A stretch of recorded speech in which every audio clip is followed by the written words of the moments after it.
Welcome back to the Morning Wrap. May is Mental Health Awareness Month, and joining me now is Lee Johnson and Dustin Young. They are founders of Our Own, a Los Angeles-based Black-owned nonprofit organization, which just launched an on-campus wellness space for students.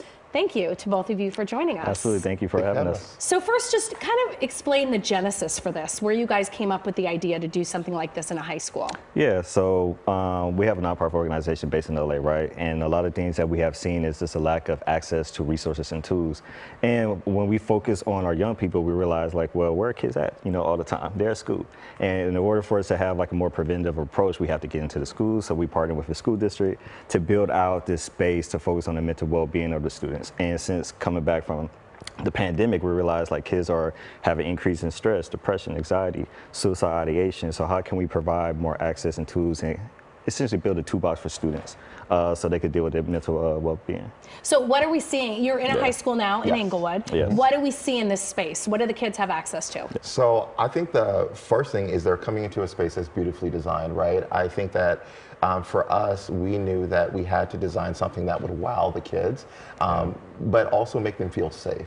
I feel like that is a very important thing for us. So when you come in, you have everything in the space.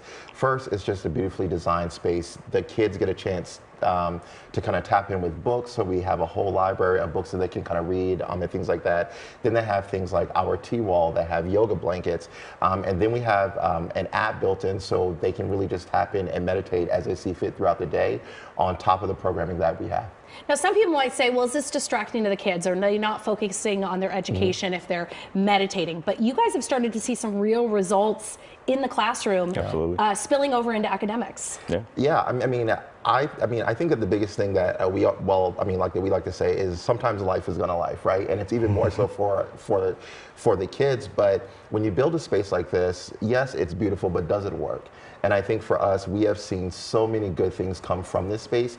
We've seen a 7% increase in GPA since the space has been up and running since October, which is phenomenal. Wow. But then there are the things that we can't quite quantify, such as the fact that kids are speaking more, kids are communicating, kids are getting a sense of who they are, which means, that they get a chance to tell their stories. And I think a lot of times when you're thinking of these students and education and how they grow, it's a lot of times they don't have spaces where their voice is heard. So this gives them the confidence to kind of make sure that they do have that and they can grow. Absolutely. And I know you guys are focusing on underserved communities where maybe they don't have access to things like this as much as other communities do.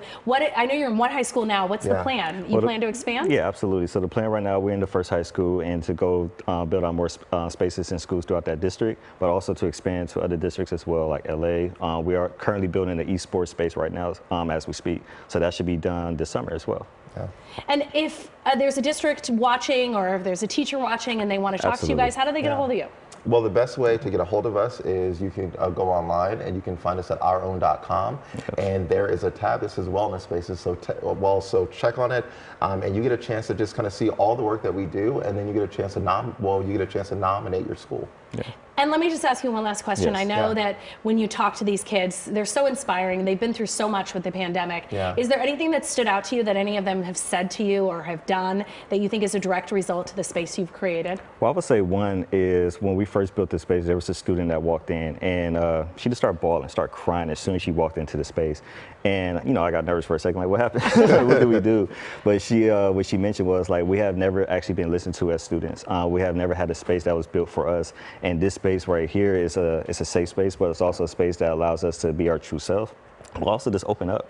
And that kind of like just hit home a lot. So what we're doing is actually working, and then just seeing like the growth from there, where kids are actually being more vulnerable in the space and going to their counselors or speaking with the school psychologists and able to like just release and just open up a little more. And I think it would help attendance too. If it's a place you want to be at, you're more likely to show up. It's the best place to be right now. It's the most popular space on campus. Yeah, I know. You guys need to move into our office. We could use a little bit out of here.